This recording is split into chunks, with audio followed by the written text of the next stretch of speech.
Greetings,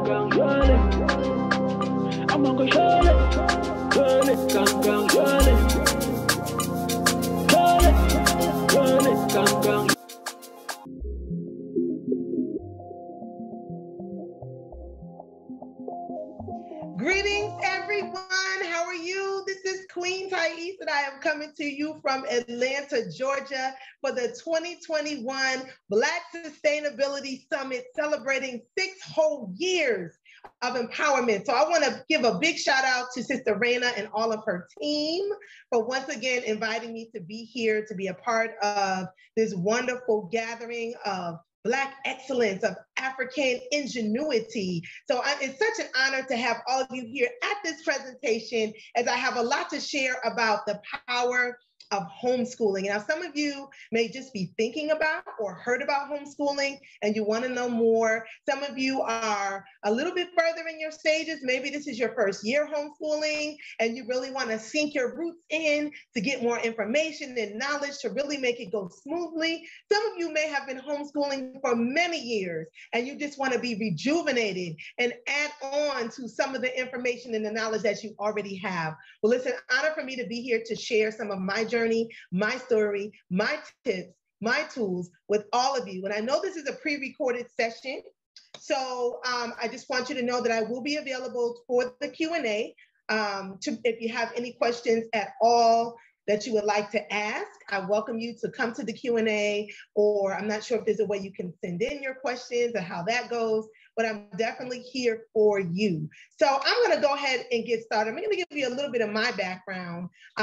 Like I said, my name is Queen Taese. I'm the founder and CEO of the Liberated Minds Black Homeschooling Education Institute. We are the largest international Black homeschooling organization in the world. We are currently working in several different countries throughout the African diaspora, in addition to here in the US, all across, the state here, as well as, just being able to assist so many families with resources, with training, with the community, because we're really not meant to do this all alone, right? They say it takes a village, but we are Liberated Minds is a very special, unique, and divine village where you and your family can come and be just loved on, right? Supported, get the training, get the information, and also just the inspiration that all of us need sometimes to keep on going, remembering our whys.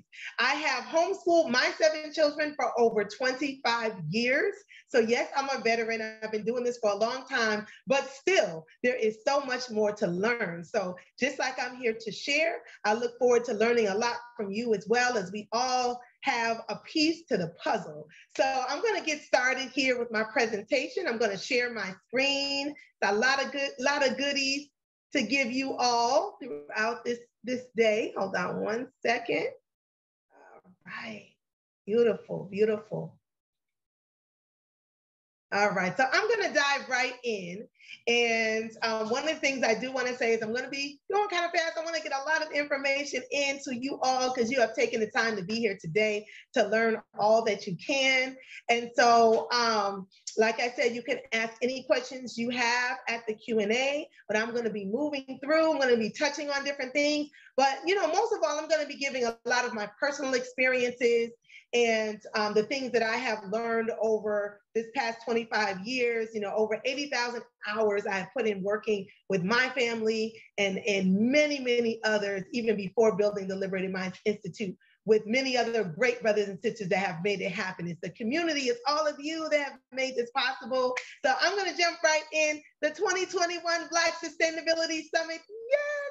So happy to be here again. My name is Queen Taese, as I shared. This presentation is going to be called Vital Tools for Homeschooling, even if your children are in public school, private school, charter school. No more excuses, right? We all should be homeschooling. When I look at my definition of homeschooling, right, I think about the whole aspect of we should be homeschooling no matter where our children are being educated. If your children are in the public school, just like they have the opportunity and they take the liberty, believe me, to make sure that they determine what your children are going to learn from the beginning of the school year to the ending of the school year. Well, it's the same thing for us, right? I want us to think about what are the things that are most important to us that our children learn from the beginning of the school year to the end of the school year, or just the ongoing, evolving educational process, right? So no matter where our children are, we should still be very present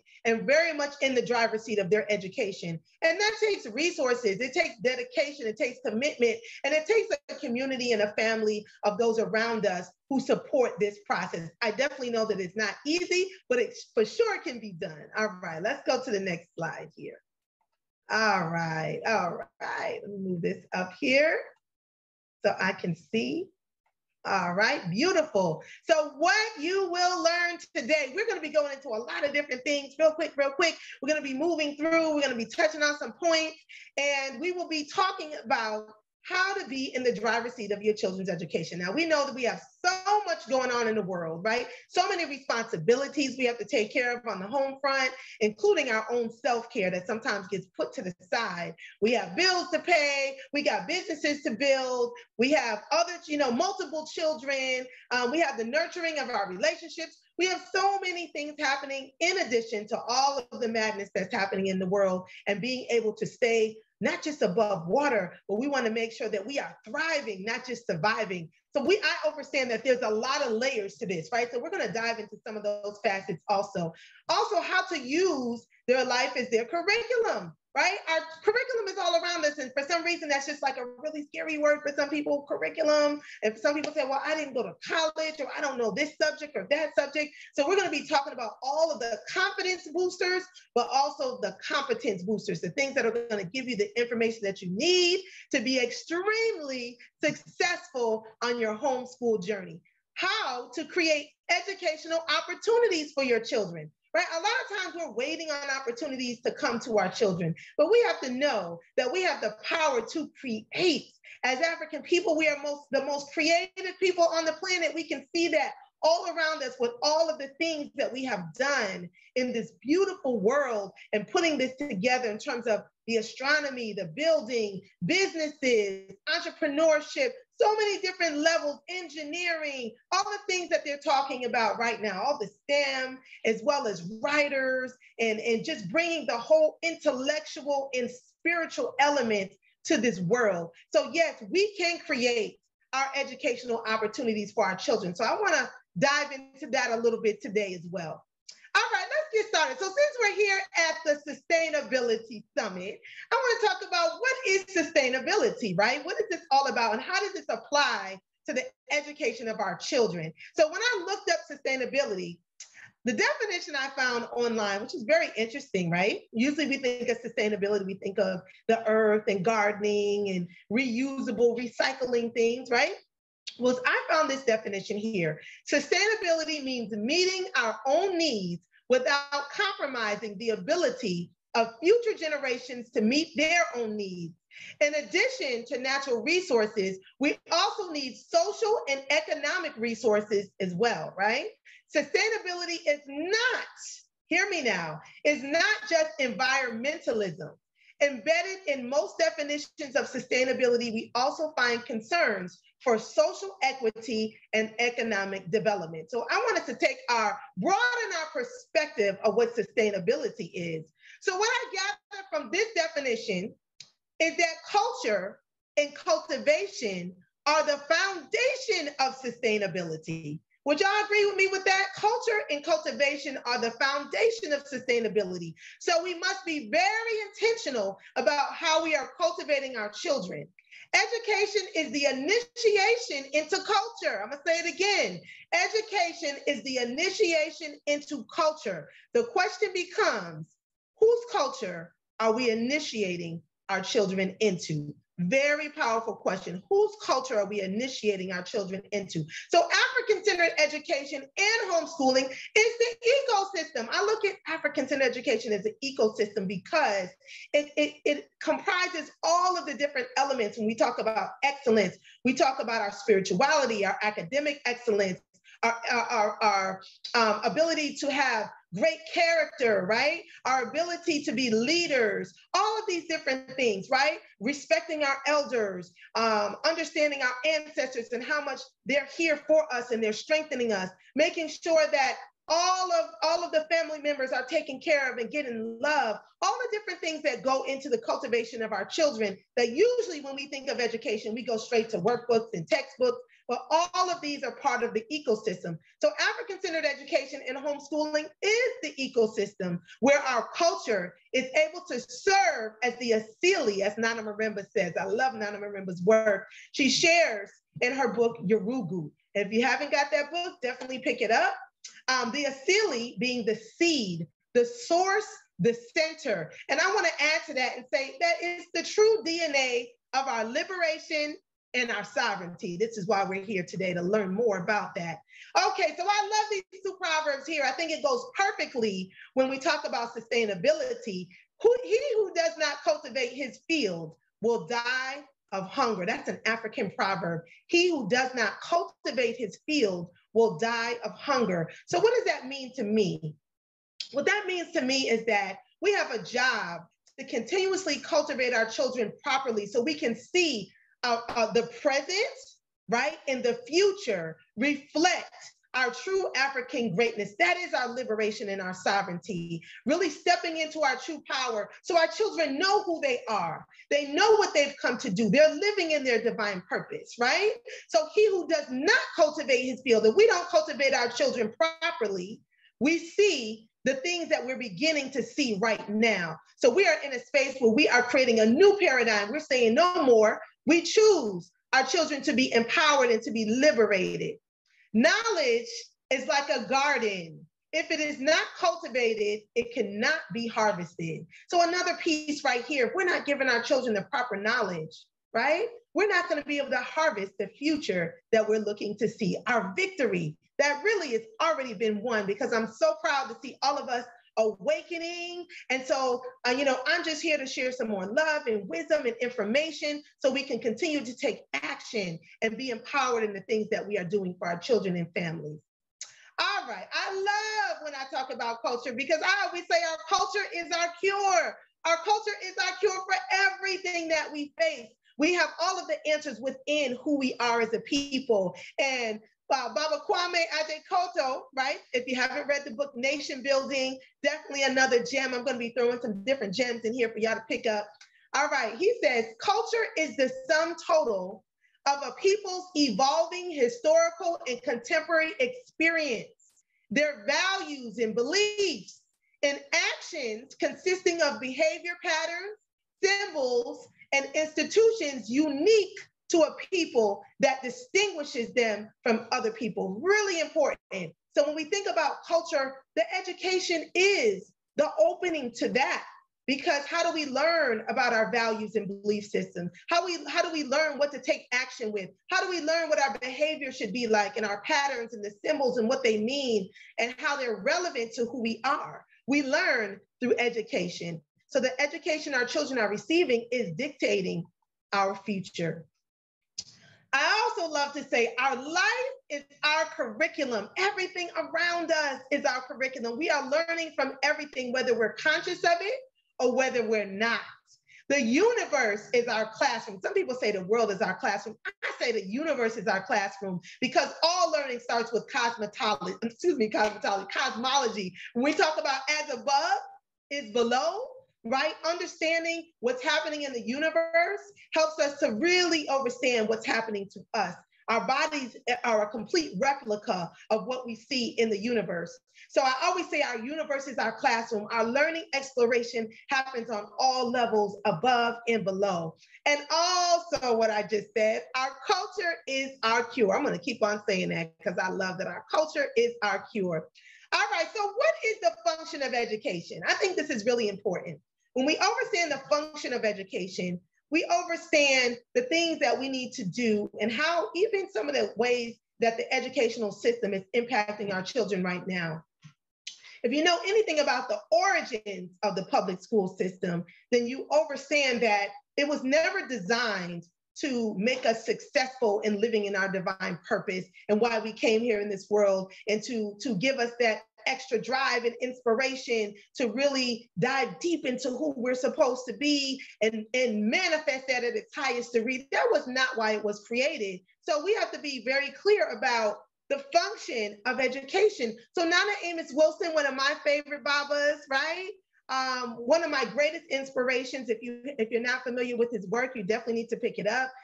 Many books by Amos Wilson. I love the developmental psychology of the Black child. I love Awakening the Genius. Really all of his books. There's so many of them that will assist you. The Falsification of African Consciousness, The Blueprint for Black Power. I can go on and on and on. So definitely check out his works and some of his videos on YouTube.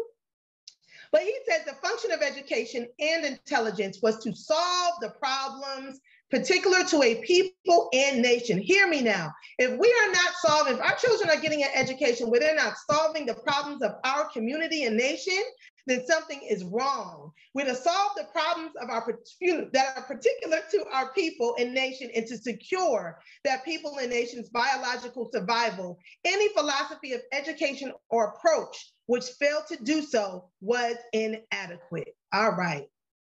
So I always say, this is the knockout. Woo, woo.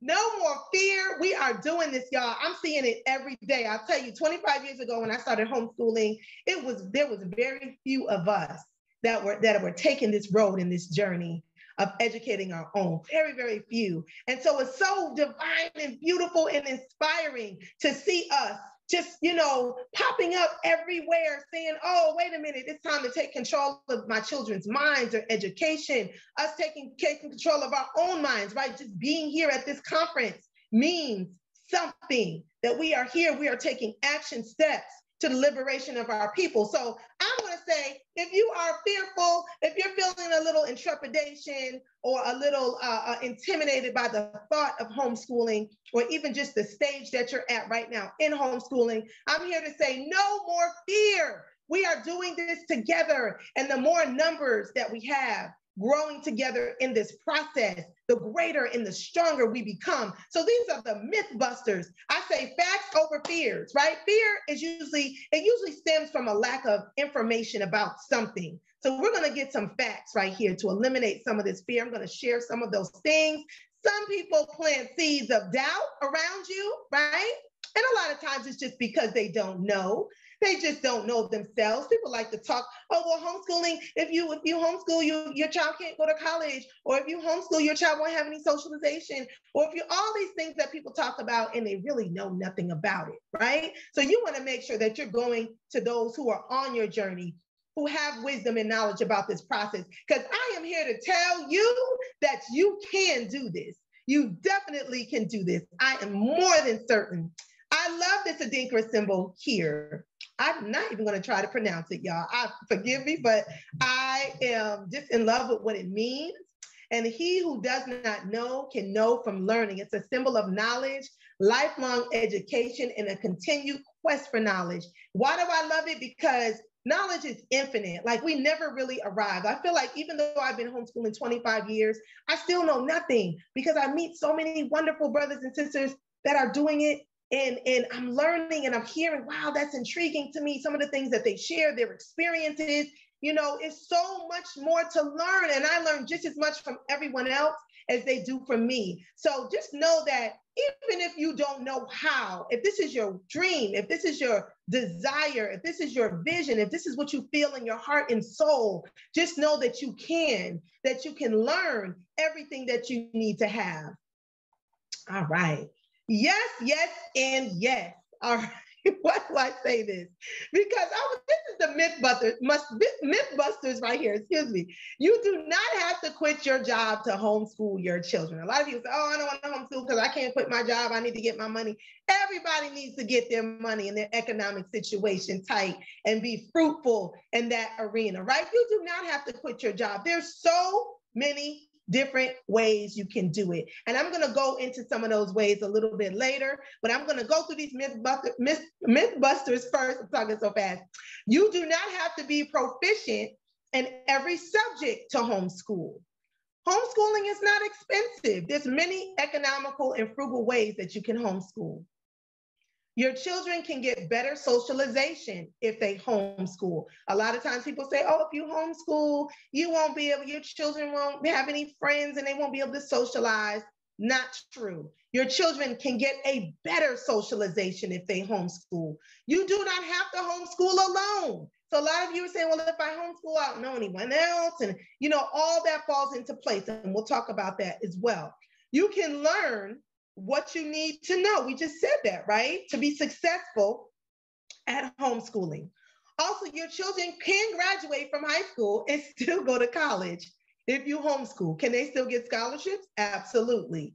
You can learn how to build and find curricula with ease. So a lot of people are so stressed about curriculum. What curriculum will I use and all of this? You know, you can find and or build. I build my own curriculum at this point, and I supplement it or complement it with other curriculums that have been built. That's the beauty in it. We have the power to do that. You can have a more intimate and better quality relationship with your children.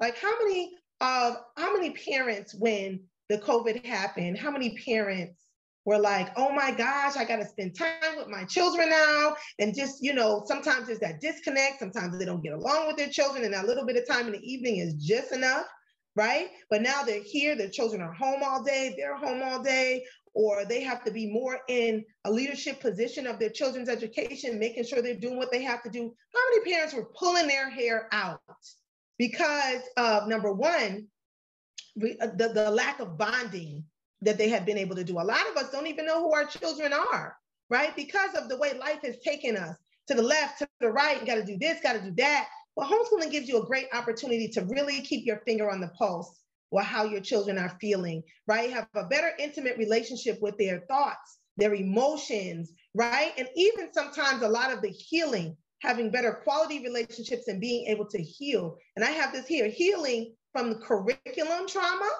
Yes, there's a whole lot of curriculum trauma, including the things that we have received, and generational trauma, right? It gives us an opportunity to tap into the things we need to do for healing. And I think that's so important when it comes to our liberation and our sovereignty as well. So decolonize your educational model, starting with love, give each other a hug, starting with love, commitment, and action. Why do I say love? Because the reason, the purpose, the mission is for our children to be steeped in love, to know that they're loved, to function from a place of love, right? To come out into the world with love, to share in an understanding of who they are, love themselves first, right? The detoxification of our own indoctrination that keeps us from really connecting soulfully in a loving way to ourselves. That's just part of the curriculum trauma that we've been passed on. So, you know, decolonization starts with that. First, the love, then the commitment that we have to that love. Because a lot of times we'll say, oh, we love, but where's the commitment to that love? And how does that commitment need to look to uphold how you see honoring that love, right? So for me, it was, you know, I was very uncompromising. I said, you know what? I love my children so much. I'm going to honor what I'm feeling inside. And what I felt was that I didn't want them to touch the public school system. I had no idea what that was going to look like, right? How that would look. And sometimes we don't, but we have to leap out there once we put ourselves in the right environments, and we got to know that it's the right thing for our children if this is your line of action. Now, if not, we got to make sure that we are still in the driver's seat to the best of our ability. Wherever we are, it starts somewhere, right? And then we have to make sure that we're taking action. You know, the words sound really great. They sound phenomenal, Blacknificent. But the action is where it's at. Are we taking action for what our children need? Or are we just talking about it? Does it just sound good in a conversation with our sisters and our brothers? Or does it just sound good to listen to that YouTube video and where we're like, oh man, they hit it right on point, but yet there's no action taken from it. So action is where everything is at, family. All right, so I love starting right here each and every time, that our family is first. And I love to start with our family mission statement. I always like to give some love to my sister, Dr. Blackwood, because she calls it a legacy statement. And I love that because it is the building block of our legacy. And I want us to think about this right here. A lot of times we create a mission statement for our businesses, but we don't create a mission statement for our family. Now, how backwards is that, right? So I learned this from Baba and Wale Mubaruti, one of my esteemed jegnas, right? And I was like, wow, that's so profound, because we can take time to structure our businesses and how it should look and the things we need to consistently do and maintain for success. But we don't talk about it with our families. And I think that's so key and so important. So we're going to start right here. I use the symbol of the tree. And because a tree symbolizes so much. And so we look at the roots of this tree, right? The roots are our ancestral foundation. It is deeply rooted in who we are, understanding and staying connected to our ancestors, because we are here because they lived before us, right? And a lot of times people say, well, this ancestor was great to me and this ancestor wasn't, and do I still honor them? And I say to myself, all of them bring value, because either they're going to inspire you and teach you what it is you need to do, or they've inspired you and taught you what it is you want to stay away from. So either way, there's value, right, in our ancestors, and they are here to guide us. They are here to protect us. They are there to show us the way if we honor them and we call their names, right? The trunk. I love the trunk. The trunk is our core. It really represents our foundational principles, such as our morals, our values, our traditions, and our spirituality for the whole family unit. Why is this important? Because everyone in the family needs to be on one page, on one accord. Similar values or the same values, the same morals, the same traditions, your spirituality, whatever you choose, right? Making sure that everyone's in alignment. And this is such a beautiful thing when things get a little off course. We know things happen in the family and life gets a little shaky sometimes. It brings everybody back to your original intentions and your original foundation of who you are, of why you exist, of how you function as a family, right? Very, very important. And then there's the branches. The branches represent each family member's contribution and divine purpose.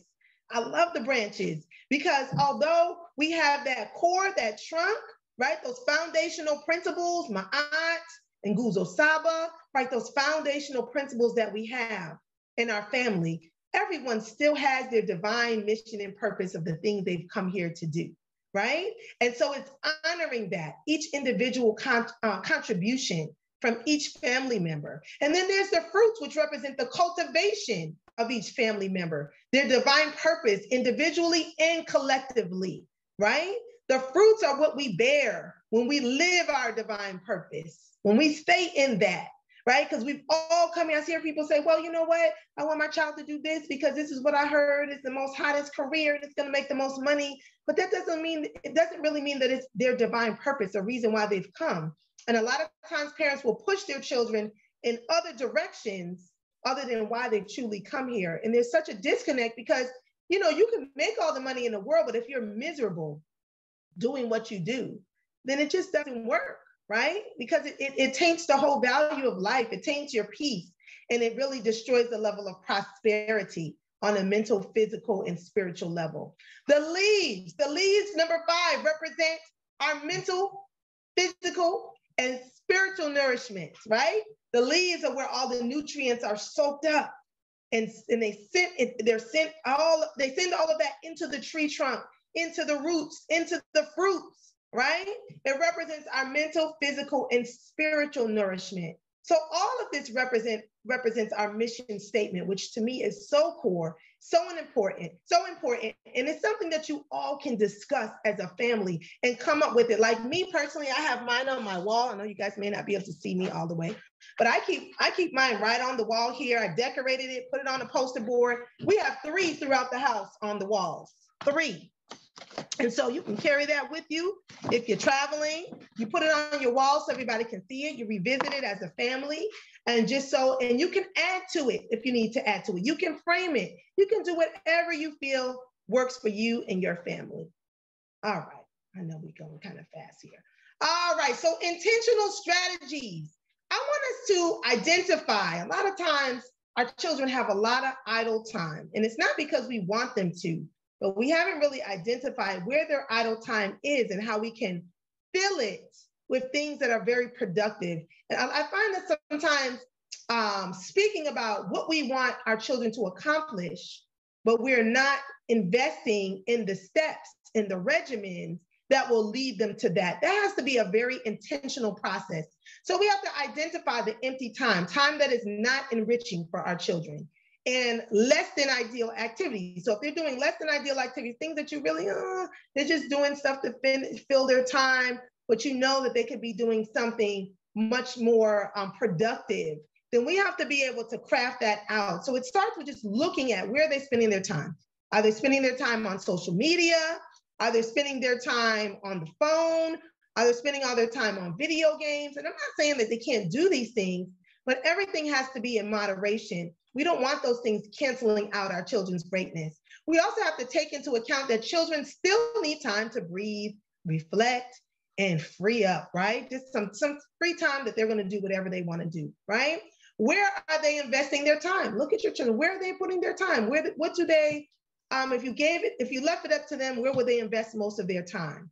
Where are they investing their thoughts? We can learn where they're investing their thoughts by having conversations with them, right? We can see how their mind is working. But if we're not talking to our children, then we're not clear about where they're investing their thoughts. Where are you investing your money for them, and your time, and your energy, right? A lot of times we want them to have, things that are monetary, that show to them that we love them. But how are we investing our money in other ways? Maybe classes or programs or equipment or things that they love. If they're an artist, and investing in different art kits and things that are going to nurture who they are. And I'm going to share more about that as we go as well. All right, so I want to give some real life stories here, right? Real life stuff. So this here, you already know right here. I know you've seen this young sister on the news. She won the spelling bee, right? The National Spelling Bee. And it says, for our children to be extraordinary, we must cultivate them in extraordinary ways. Okay, so, all of our children have all of this greatness in them. Believe me when I tell you, even if sometimes, like my little one, he's so energetic and he's like, always go, go, go, go, go, go, go. And I'm like, whoo, he's the last one of the 7. I say to myself, all right, this is interesting, because where I'm at right now in my life, I don't have that much energy that he does. He's bouncing off the walls. However, he has so many gifts and talents. So I have to say to myself, if we're having trouble with any of our children, we have to ask, how am I supposed to grow, right? How am I supposed to grow? Usually when we're having trouble, it's because we are trying to create an avenue for our children that is just not their walk. Sometimes it's just all we know. Sometimes it's what worked for our other children, but it's not working for this child. Sometimes it's what's worked in the past, but it's not working in the present, right? So it causes us to grow. And I look at him, that's like my plant food right there. He's causing me to grow, say, okay, I can do this. I can meet this challenge. And it's a beautiful thing. And I'm watching him just blossom, as well as all the children. So I want you all to remember that, if there's areas that you're having with your children, connecting with them, educating them, getting them to, be on the same page, we have to begin to sit and dissect what are some of the things that we're not seeing or paying attention to. We got to remember that we are birthing our children differently. We're feeding them differently. We're giving them a different type of education, all of these different things. And so we can't now go to the old way of educating them, because now they're coming in this world on a higher plane and a higher frequency. So we have to raise the bar too. So we also have to be homeschooling, right? We have to be homeschooling ourselves. We have to continue knowledge. That's what I love about Liberated Minds, because we all share information with each other, books and audio books and books to read and movies and conversations and articles and, support is so important. So I ask you, what is your regimen? If you say, okay, I know my child loves engineering and I want him or her to be an engineer, what is the regimen that you have established daily? Think about those things. Is it just kind of, whatever they want to do? Is there a frequency and a vibration they get up on? I know with my young ones, I have them get up. They give thanks to their ancestors, do their meditation, they do their workout, then they get their bath, then they eat. Then we go into what's going to happen for the day, right? So, and then they have a certain regimen of how much they read per day, in addition to their other classes, right? That they have all the different things that I feel are important to make sure that they're getting what they need for what I'm looking to cultivate. So we have to sit down and ask ourselves, what is it that we want to see for our children? Have you ever wrote it down? Have you wrote down all the facets? So if you want to see them have a beautiful husband or a beautiful wife or king or queen, right? How are we cultivating that? Are we having those conversations, even at the smallest levels? So even with my 8-year-old, I'm like, woo, sometimes we'll do stuff like, oh, you're going to make a beautiful king, beautiful husband one day. You're going to have a beautiful wife, and he'll get the blushing. But I love that because it's still planting seeds. With my older children, we have different types of conversations. So the things we want to cultivate in our children, if we want them to be engineers, then we have to say, wow, you know, I see the engineering in you, little things that they do. We have to praise them. We have to give them opportunities. And we'll talk about that. Creating those opportunities are key and important. Woo, we on fire, y'all. Okay, let's go. Let's go. I have this young sister right here, and I'm going to give y'all some inspirational stories here.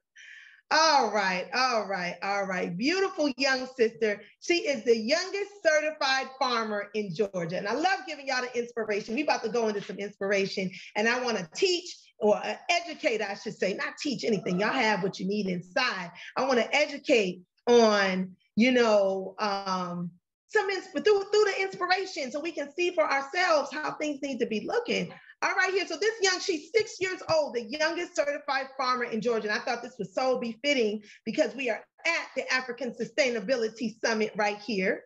So I'm going to play this short clip.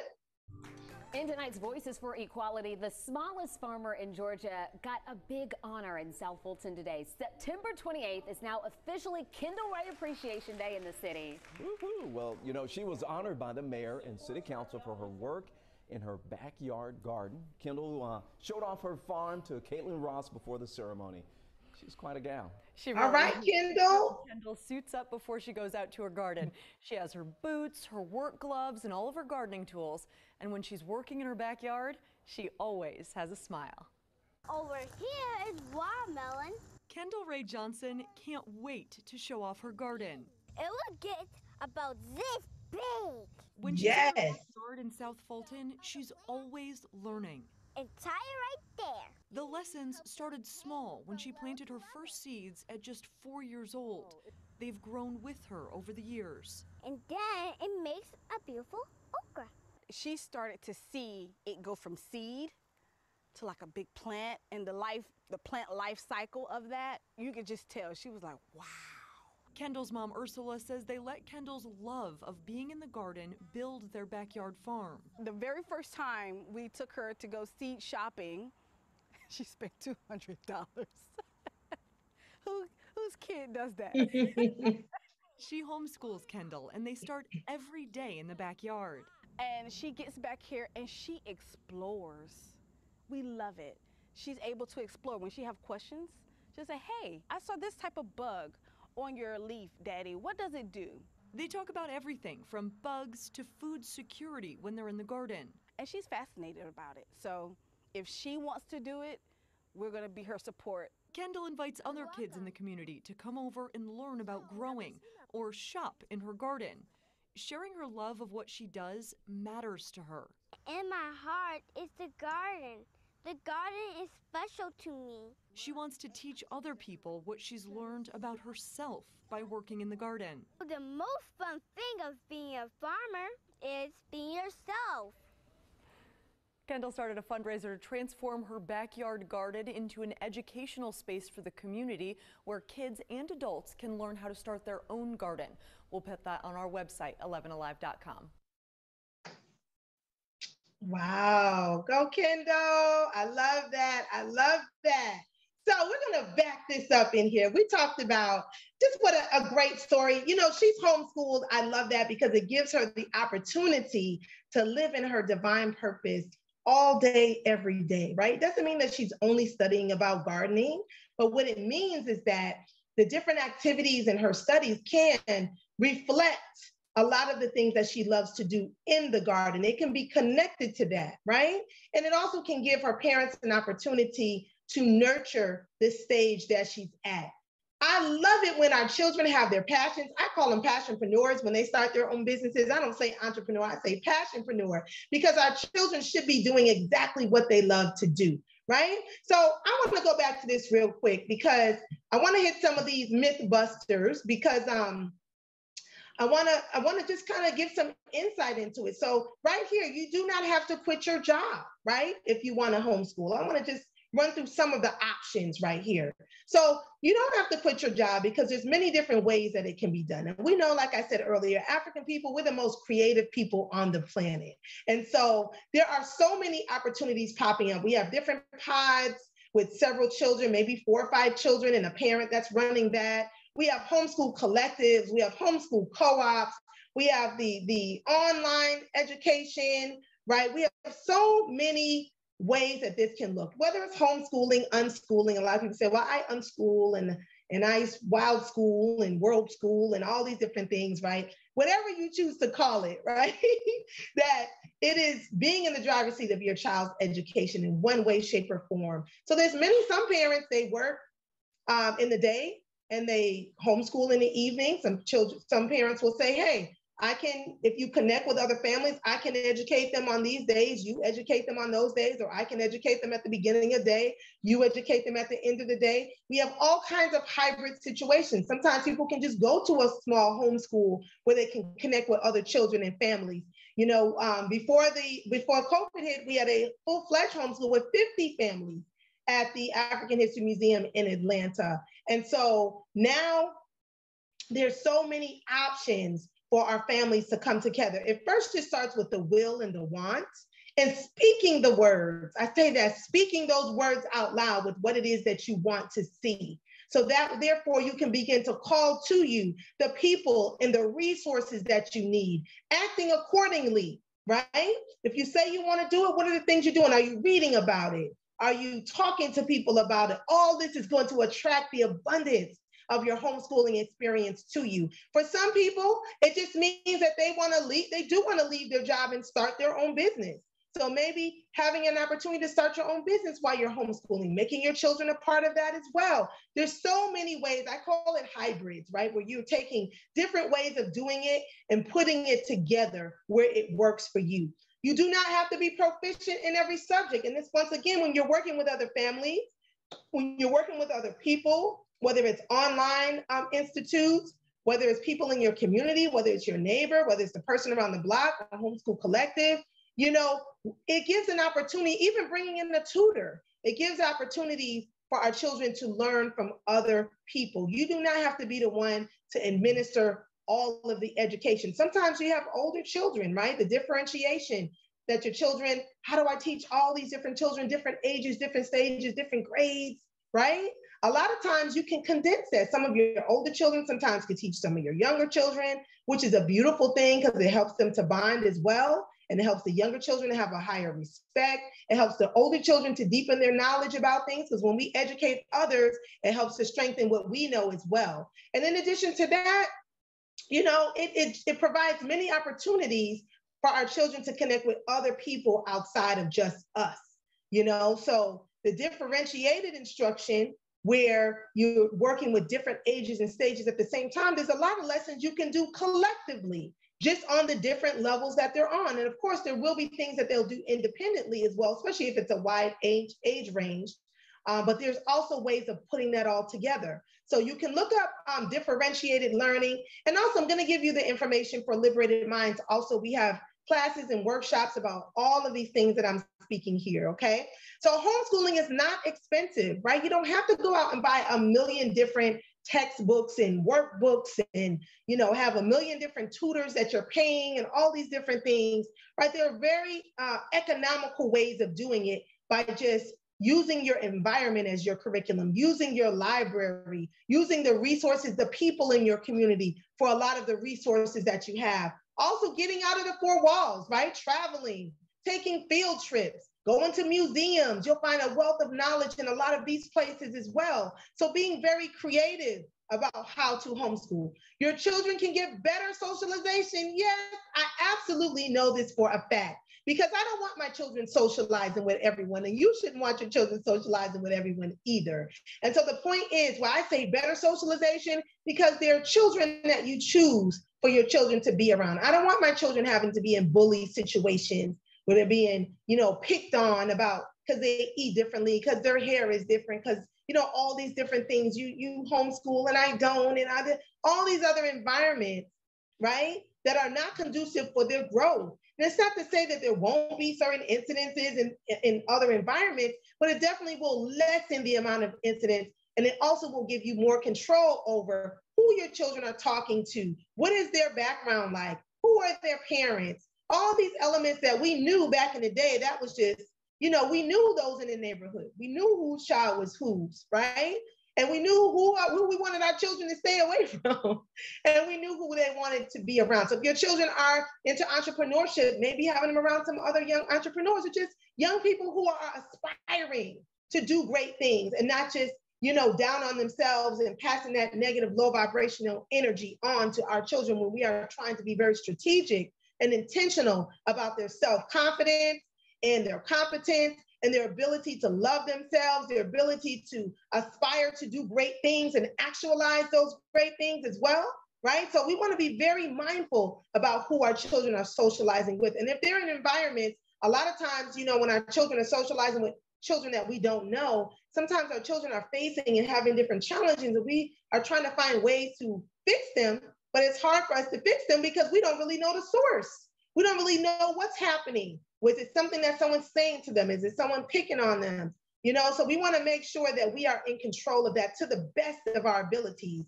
Also, you do not have to homeschool alone. Find other homeschoolers in your community. If you don't have any, get online. I know we have a ton of amazing homeschoolers that are in Liberated Minds. And Black homeschooling, we have to look at, when we're a communal people. This is how we function at our highest and greatest good, is in a communal way. So you're not meant to do it alone. For those of you who are homeschooling, it's just you, it's too much stress for you and the children. So you got to open up and just allow to connect with other families, or even if it's just one family who's on this journey and mission with you. You can learn what you need to know. Yes, I said that earlier. Whatever you don't know, you can find out. Put it out in the universe. Start to read, start to talk to people, start to ask, right? Start to find different homeschool groups online. Join the Liberated Minds community. All right, your children can graduate from high school and still go to college if you homeschool. Absolutely.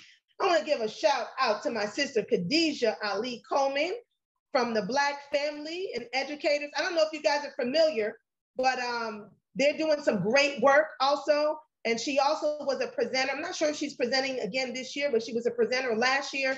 Her daughter got offered $700,000 in scholarships for school to go to the school of her choice. So I need y'all to understand, those of you who are telling you, if your child doesn't go to an accredited school, homeschool, if they homeschool at all, they're not gonna have a chance to graduate, to go to college, if this is your path, right? If you want your children to go to college, because college is not the only way for our children to prosper. But for many parents, they're being told that by other people who just don't know. I just had a situation recently where a sister was telling me her niece had graduated and she kept telling her, just because you graduated from a homeschool that didn't have accreditation, so now you got to go take your GED. And she kept telling her, no, I don't have to take my GED. And she said, yes, you do, or the college wouldn't take you. And so she called me up, right? Her niece called me and she said, can you please explain to my auntie how this goes? And I did. And she was like, wow, I didn't know that. I said, yeah, because she's graduated. It's time for her to move forward. So I assisted them on that journey in terms of getting her on, getting her in the stage of what she needed to do to prepare to go to college. So that was a real eye-opener for her aunt. And a lot of people will tell you things that are not correct. So you got to go to the people who know, go to the true resources, not those who don't know this way of life. And it's no slight on them. I'm not saying everybody's trying to intentionally tell you the wrong thing, but a lot of times people are just ignorant to the process of how it works. Okay, you can learn how to build and find curricula with ease. Yes, you can learn how to build. We teach it at Liberated Minds. How do we build? How do you build your own curriculum from everything that's around you? And it's not hard. And then there's a lot of amazing brothers and sisters out here who have their curriculums that they built for us, like Kamali Academy. Shout out to Dr. Brother Samori Kamara, right? And there's so many others out here. Sister Kenna Clemens, who has the Children of the Sun curriculum. There's a lot of our people out here who are putting in a tireless work to create the resources that we need. You can have a more intimate and better quality relationship. I shared that earlier, spending time with our children, right? And also the healing. When we spend time with our children, we can see where they're really hurting, if they're hurting, where they're lacking, right? And then we can move forward and heal that, find them the resources that they need in an African-centered way, all right? So all of these are, so much to talk about in a little bit of time. I know my time is going here. Let me keep a check of the time here. Okay, so all of this is really key and important. The relationships, right? Positive influences, who are our peers, jegnas around us that can assist in our children's development. Of course, we know the textbooks, the reading materials, but we want them to be as African-centered as possible, okay? I know we don't have them for every little thing, but sometimes that comes into where we have to create the materials and get very detailed about the information. Workbooks and worksheets, yes, but project-based learning is great, right? So if your children are learning a certain topic, give them a project around that. Number one, let them choose the project. Let it be a self-directed project. Let them, steep themselves in and just delve in to some of their passions and create, something that is timeless. Sometimes it's an art project. Sometimes it's a writing project. Maybe it could be something that they love. Maybe they're going to write a book about it, right? There's so many ways. Some of your children love art. What are we doing to amplify their greatness? Even at the youngest of ages, right? This is my son here. That's the little one I told you about, Netaru. That's my heart right there. He's 8 now. I think he was 2 or 3 in that picture. However, what are we doing to amplify their greatness? Do they want to build a business? How are we supporting that process? If they're just artists, maybe you can create t-shirts with their artwork on it. Have them do a greeting card line. Maybe I know at the homeschool that we had in Atlanta, a lot of children were bringing the Pokemon cards to school. And I'm like, no Pokemon in the building. And they got so tired of me saying that. And I would take the cards. Yes, I would take them. No, we're not having it here, right? So they started creating their own cards, right? They started taking their artwork and creating the cards and laminating them, and they were trading them with each other. And I was like, wow, look at how they're bringing this to life. They created, some of them, their own board games that we did in the school, also using the artwork in their creation. So there's so much we can do. Can we have an art exhibit with our children and all of their artwork? Can we sell their art? This is just one example of how we can amplify. So we want to think about the things that we see in our children, their passions, even the smallest thing that they're showing. How can we amplify that, right? If they like cooking food, right? Call them a chef, call them their name. Their name is Katora. Hey, Chef Katora, what's going on? What you making this week?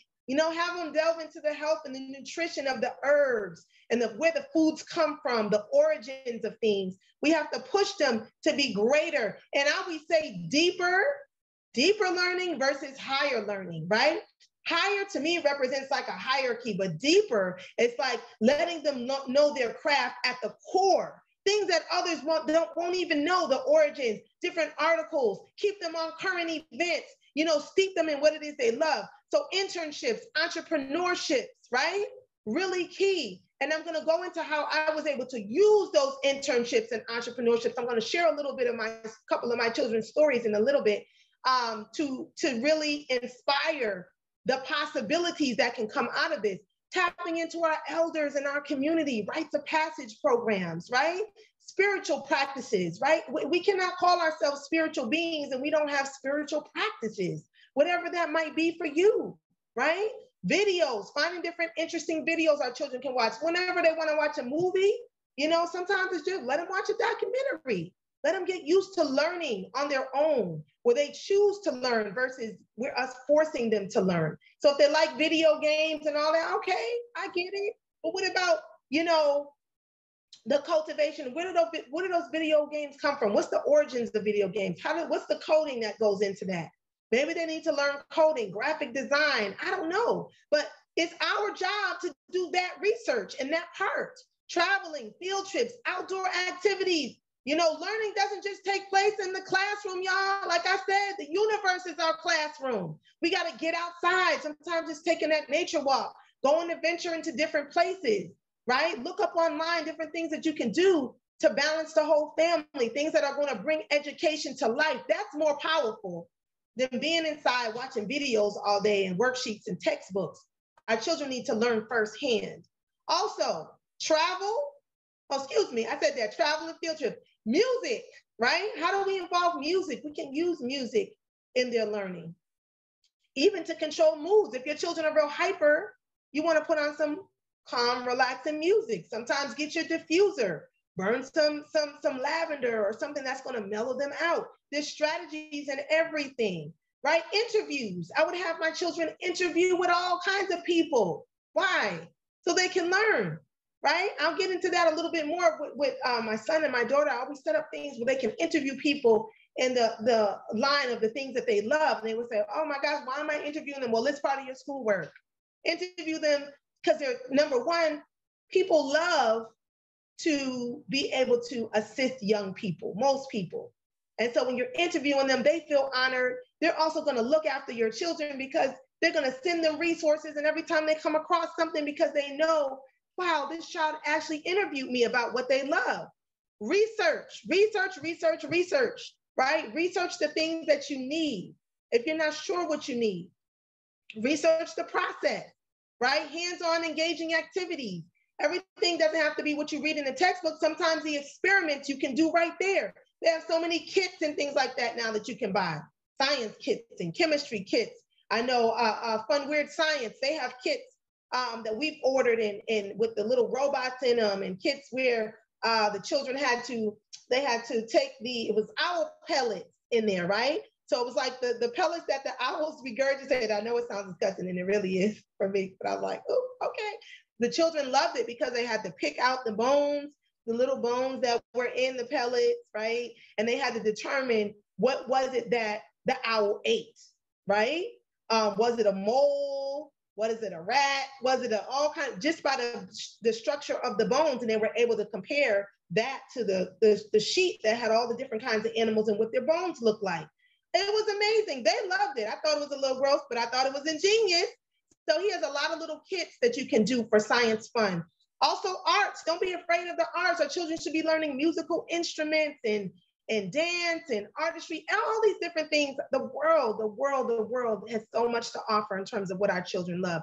Financial literacy, investments, African studies should be at the root of all these things that you're learning, right? So everything that we're teaching from our worldview, and we have to learn what that is too. So this is part of the detoxification of our own indoctrination. So I'm giving an example right here. This is my baby Essence, right? Now she's in her 20s, but you know, she was 12 years old when she started her first catering business. And it was all because she had a passion for cooking in the kitchen. And she would always be by my side, and she was elevating even me and say, Mom, we need to go vegan and we need to do that. And I was like, okay, I don't know about that yet. But she spearheaded our whole movement of health and wellness in the family. Right? And she began to cook where she became the head chef in the house. She was the one cooking all the time, right? And I'm like, wow, okay. And so one of the parents, I want to say that real quick. Tell everybody about the things that your children do. Celebrate them, right? I want to make this real plain and clear, because the more we tell people about what our children do, it's not necessarily bragging, but ain't nothing wrong with bragging about your babies anyway, because you love them and you're proud of them. And they need to hear you speaking positively about them to other people. Don't be afraid to create a website for them that lists all their achievements and the things that they're doing. I don't care how little it is. Although they planted their first garden today, their first plant in a pot. Whatever it is, they made their own smoothie today. They started their own business today. We forget those things over time. So this is also an opportunity where as they get older and they grow and people, you're sharing with people, oh yeah, you can go to their website and check out some of the things that they're doing and that they've done. It shows consistency and continuity over the years of their improvements. And so she had an opportunity because I talked a lot about how she loved to cook. One of the parents from the homeschool came to me and said, hey, you know, there's this contest going on, and I think it's your daughter might want to enter it. And it was a contest for jerk seasoning, not jerk seasoning, jerk food. It was a jerk food cooking contest. So if any of you are familiar with the jerk Caribbean seasoning, they had to prepare a dish with that flavor in it, right? So she didn't know much about that in terms of the origin. So I had her go deep into that. But even first, when we decided to call and find out more information, she was too young. You had to be 18 to be a part of it. And so we were able to talk to the owners and say, hey, if we waive the liability, I had to sign off on the paperwork that says that, you know, if something happens to her while she's cooking, because you got to cook on the spot, then we hold liability and they don't have any responsibility. So we did that, and make a long story short, she was so excited. She took first place in the contest with all vegan vegetarian dishes. And if you know anything about jerk seasoning, it's usually jerk pork, jerk chicken, jerk fish, but usually not all vegetarian dish. So you can see right there her jerk kebab. She had a jerk West African couscous, a jerk kale salad, and she had a lot of other she's really into the presentation. And from that, you know, she won first place. She got this trophy. I think she won like $500, and she's so calm and she was so excited that particular day. I'd never seen her so excited in my life. And she just really enjoyed the experience. And so many people told her that day, you need to start your own business.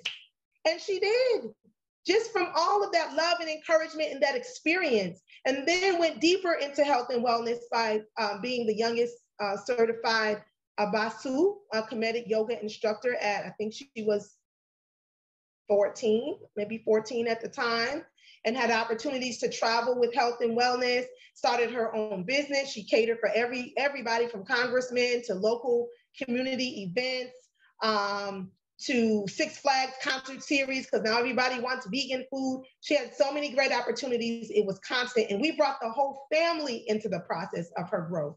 And I think it's important that all of our children and all of the family take part in each other's success. So whenever she had a catering gig, we'd be chopping. Sometimes we'd be the server. She'd hire people too. If she had a really big banquet or something, she'd bring people on, sometimes as servers, sometimes in the kitchen, you know, all of that. But we were all a part of that process. And I think when we're talking about African-centered education, that's key and very important. The other thing I want to bring up is that she had an opportunity to intern at Lovin' It Live restaurant, which is a raw food restaurant in Atlanta, Georgia. So that opportunity was amazing. And a lot of times, if we approach people about internships for our children, that could be, I truly say, equal to a college education, depending on who they're interning with.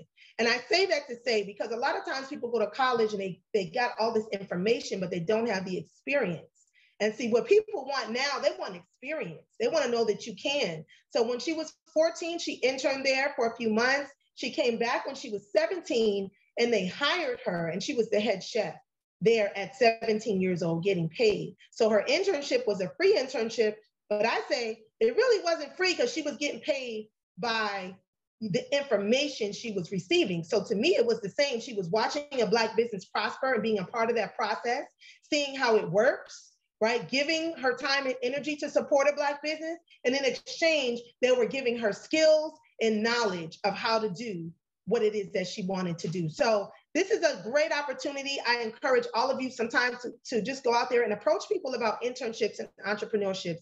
The same thing with my son. This is another thing when I say, when we don't know, like I didn't know anything about catering businesses and all that. We have to do the research. We have to help them do the research and be a part of that process of their success. The same thing with my son when he became very interested in aviation and cars and all of that stuff. And most of our children go in that direction, if you have sons in particular, right? But pushing them to another level. And okay, so don't just tell me about the car, tell me about the parts of the car. What does it do? What does that do?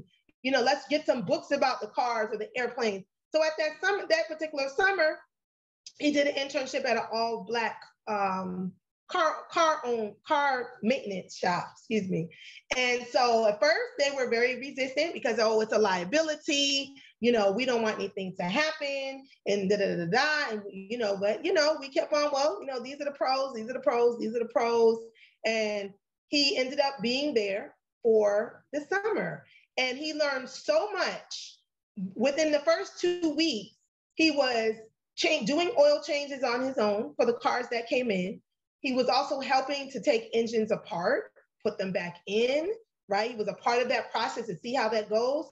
And in the interim of that, he also was a part of, I knew he was interested in the technology and the science. He also was a part of Habesha, where he had the opportunity, he was the youngest to travel to go over to Ghana, where all of the children had to raise their money, learn about culture, who we are as a people, our greatness, and was able to participate in the science and technology fair. And then upon returning, one of our parents, once again, because I'm talking about the things that he loves to do, said, hey, if he is still interested in the aviation, I found an aviation school in Atlanta for children, right? It's called ACE. If any of you in Atlanta, what's the acronym? Is Aviation Career Enrichment. It's at Charlie Brown Airport, Fulton County Airport. So if you're interested, definitely check it out, please.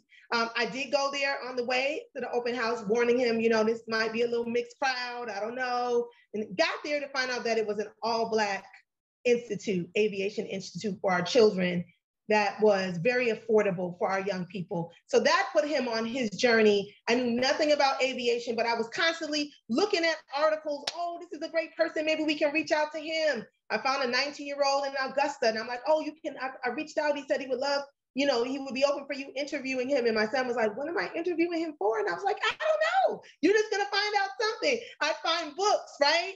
Everything that I saw, I would just, just pull from anything, videos, anything that was gonna feed, his drive to go further into his passion. So also him just being steeped around other young people also who wanted to be pilots. So his peers were others that wanted to be pilots. This young sister here in the middle, she's actually a pediatrician and a pilot now. So everyone has grown. This is many years ago, right? He is 24 now. Wait a minute, get it right. Yeah, he's 24 now. And he is in charge of and running a whole aviation company, and in charge of all of the flight training for all of the instructors. So now he is still flying and also in a management position. And a lot of that was due to just, being very strategic about their passions within their homeschool curriculum. Even if your child is in public school, you can still do these same things. This is why I parallel it. So I want to give a few resources. The Hdla, Homeschool Legal Defense Association, assists in clarifying and simplifying your understanding of the laws and requirements where you live. Because a lot of people say, well, how do I go about starting, right? You definitely have to register with your country, state, county, however it's done where you live, district. Some places it's done differently, but you definitely need to go look up your declaration of intent to homeschool wherever you live, okay, and find out where you have to go to register. Now, the rules and the legislation is very different. The requirements are different from state to state, from country to country. What I do love, because I do work in a lot of other countries as well, the HSLDA is very present in other countries as well. And so they give advice on homeschooling. They talk about legal issues, sharing current and important news in homeschooling and more. And they're the only website that I would recommend that you use outside of your official state and district website. Why? Because there's a lot of other websites that give information about the laws, and I found that they're not always up to date. And that's a problem, because you want to be in compliance and you want to be up to date and very clear as you navigate this process, okay? So make sure you're using only your state website, your country, district, county, however it's done where you live. And then also HSDLA is also a very credible source. So check them out. Sometimes what I tell people is that once you find out the laws in your county and you fill out your declaration of intent, or prior to filling it out, go to HSLDA, because they have If you put in the state where you live anyway, I'm not sure, I've never put in other countries in there, although I've researched other countries, but if you put in your state in there, it will break down a lot of the laws for you. Because when you look at everything all compiled within your state, it can be a little hectic. It's just a lot of information, tons of information, right? So it can get a little crazy as you're reading it. So if you're not clear, you can always go to the hslda.org. And so I'm not promoting them from that angle because they are not a Black organization, yet they are a great resource, messed up that word, resource, a great resource for navigating our homeschool journey. Why? Because if you ever have any legal issues, sometimes that pops up. They also provide that. If you're a member, they will provide that, but also they have resources, even if you're not a member, that you can read through. Also, the information is very current, and they're the only or the major organization that lobbies for homeschooling rights here in the US and around the world. Do they lobby specifically for us? Absolutely not. Of course, it's not only and solely in our best interest. However, we'll take it however it comes in terms of maintaining our rights to homeschool and to be able to have that documentation of what's very important when it comes to homeschooling. So also, oh, excuse me, I'm going the wrong direction. Okay, so here you are, file your declaration of intent or other necessary required paperwork. So you can start off by looking up declaration of intent or other necessary required paperwork. Study and understand the laws and requirements. Don't just fill out the declaration and keep it moving. You want to really get a deep understanding of what it is you're supposed to do to be in compliance, right? So there is a navigation through the compliance, of course, navigating what that looks like for your household, but being clear about what it is you need to do specifically. And y'all can reach out to me for more information about a lot of this if you need to. I'll give my information at the end. Also determine what resources your area or district has, right? Some may give you access to the public school libraries, to their sports, or other resources that the school has. Very important. Some of them have clubs and you're still able to participate in their clubs, but you have to research. Sometimes the schools will tell you no. Go above and beyond that. Sometimes people in the offices don't know anything. They'll tell you, oh no, we don't do that here. But if you look at your school laws, right? I mean, your district laws or your state laws, it may say something totally different. And you may have to bring that law forward and it says right here that my child, if they're homeschooled, they have a right to still be able to participate. Or if your children, if they are exceptional learners, right? And they have special needs, you want to be able to access some of the resources that the school may still be able to provide, possibly, if you want to. Some people completely disconnect, but I want you to know that that is a possibility. It's something that also that you need to be thinking about. All right, so here we go. Mindset is everything. I want y'all to be in preparation for developing new enriching patterns. Everybody just take a deep breath for a moment. Whew. A lot of information here today. I just want to bring it down. I want to give thanks to all of you for taking this time to be here with me. So much to share in a little bit of time, but I'm sending the love out to you, the energy, the inspiration, and trustfully, the information has been very helpful as well. So preparation for developing new enriching patterns, replacing negative thoughts with empowering messages. So no more, I cannot do this, it's too overwhelming. We remember, if we're having a stressful situation, it means we simply need to grow. So the question becomes, how do we grow? Do we need to talk to people about the way we're feeling? Do we need to find information, resources? Empowerment comes in many different ways, but definitely being steeped in a community of like minds, like actions, like doers, right? Those who are on this journey for our liberation and sovereignty, those that see the victory and know that this is a piece of it. Building confidence and competence, right? It's not good enough for us to just feel confident that we're doing the right thing and this is great, but there's a competence that has to go along with that. Structuring the plan, the educational plan for our children, right? What are the things that we have to write this down, the things that we want them to learn that are most important and needed. Otherwise, it's just a shot in the dark. Looking at their regimens, looking at their habits, looking at our regimens, looking at our habits. Setting clear, attainable goals, defining your journey, right? Finding support, Seek advice from those on the same journey. Don't go to people who are not interested in homeschooling and don't really care that you homeschool and don't promote it and don't really, understand it, right? You can't go to someone that denounces homeschool and say, so what do you think I should do? I've hit a rock and I'm trying to find my way through this experience. They're gonna say, well, see, I told you, you just need to go back and do what the rest of us is doing, but we are breaking chains. This is a whole nother mission and purpose, right? We're not happy being, uncomfortable anymore. We are taking our rightful place on this planet as we once did and as we once will return. And that process is a daily process. Our liberation comes every day through each and every step that we take and make, okay? Remember your whys, right? A lot of times people say, wow, this is just so challenging, it's a lot. And there will be challenges, but the triumphs, I promise you, outweigh the challenges. And if we just remember why we made the choice or why we're thinking about making the choice and ask ourselves, well, what if I don't do this? What am I leaving my children to? What are the possibilities of all the things that could happen if I don't get in the driver's seat of their education, right? A lot of times we think about the things we're going through, which is nothing compared to if we don't get in the driver's seat, right? So we have to balance that out with our mindset.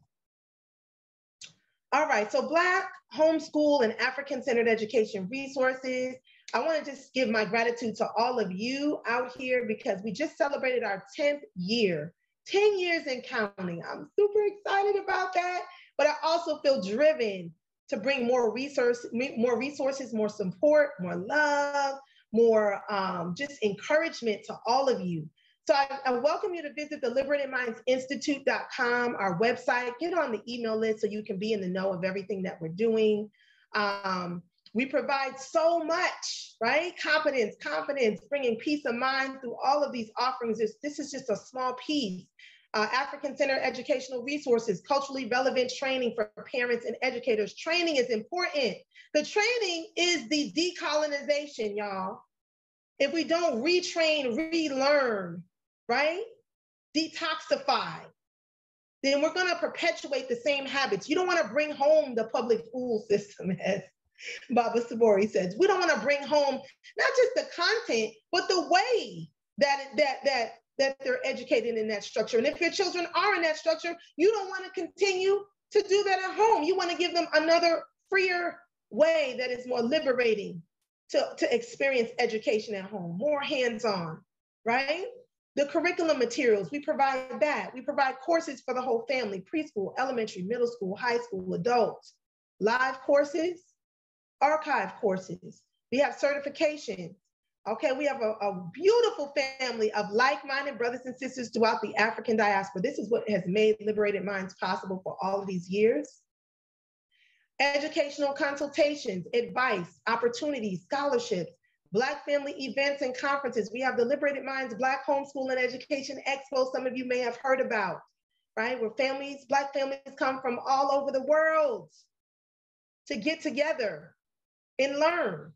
And our newest, we have the Homeschool University. Like I say, deeper learning versus higher learning. It is the first African-centered all-inclusive membership model where you just pay one small monthly fee for unlimited African-centered courses for the whole family. Those courses are live courses for the children of all ages, from the 2, 3, 4, all the way up to parents and grandparents. We are reconstituting family in the process of education. We want our grandparents to be involved. We want our parents to be involved. And there's courses for everyone, everything that you can think of. In addition to courses, our offerings include curriculum materials. We have an exclusive video library, hundreds of videos, over 600 audio and ebooks for children under 12, Black business discounts. We have free training and webinars and conferences, family activities, social groups. So if you're looking for those who think like you, I welcome you to join the Liberated Minds community. There's no fee to join the community. All you need to do is sign up on our email list and you will be in the know. Just go to LiberatedMindsInstitute.com about a lot of the resources. Email me if you have any particular concerns. I'm more than happy to assist, or one of our team members, more than happy to assist as well. We have a beautiful team of brothers and sisters who are dedicated and committed to our liberation, to our victory, to our sovereignty, right? To getting us through a lot of the challenges that we have on this journey, because this hasn't been mapped out before, not in this time, in this day and age. So you can reach me at 678-368-8593. Myself or my staff. You can always leave a message. You can send a text message to that number. You can email us at liberatedmindseducation@yahoo.com. That's liberatedmindseducation@yahoo.com. Or you can go to our link tree, which is linktr . Don't forget the dot is after the tr.ee/Queen Taese. Put that in your browser, and that will give us the link tree, which will give you all of our links and a lot of times different things that are happening. So our contact information, everything is there. So if you can't get all this down and you're looking to connect, the link tree is probably the best thing that you can do. You can also go to queentaese.com, liberatedmindsexpo.com. Those are not on here, but all of those are on the link tree as well. So I'm gonna stop my share right here. And there you all are. Now, I can't see you, but I feel your energy out there and your love. Once again, I give thanks to the 6th annual, 6 years. That's major, especially right now with everything that our people are facing. We must be sustainable on all levels. So 6 years is to be celebrated. I love you, Sister Raina, and your whole team, your family, for putting in this hard work. And I know how tireless it is nonstop, but we must support, continue to support these organizations and many organizations that are out here that are really doing the legwork and the groundwork for the true liberation and sovereignty for our people. So I celebrate you and this 2021 Black Sustainability Summit. I'm sending my love out to all of you, my sincere, heartfelt vision of your greatness, because I see it. I see you actualizing the best experience for yourself, for your children, the growth process. I feel it happening. I see it happening. And so that's about it. I'm going to give you a hug before I go. And I love you all. I will be at the Q&A session. So if you have any questions, you can feel free as well to join me there, and I'll be more than happy to answer any questions. Sometimes I know you have personal scenarios and situations, and you also have that link tree, that linktr.ee/Queen Taese, and also all of the contacts are there as well, okay?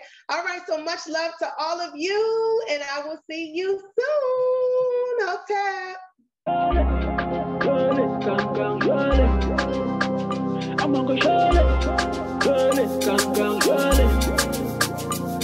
Girl, it, gang, gang, girl, it. I'm gonna go show it. Girl, it, gang, gang, girl, it.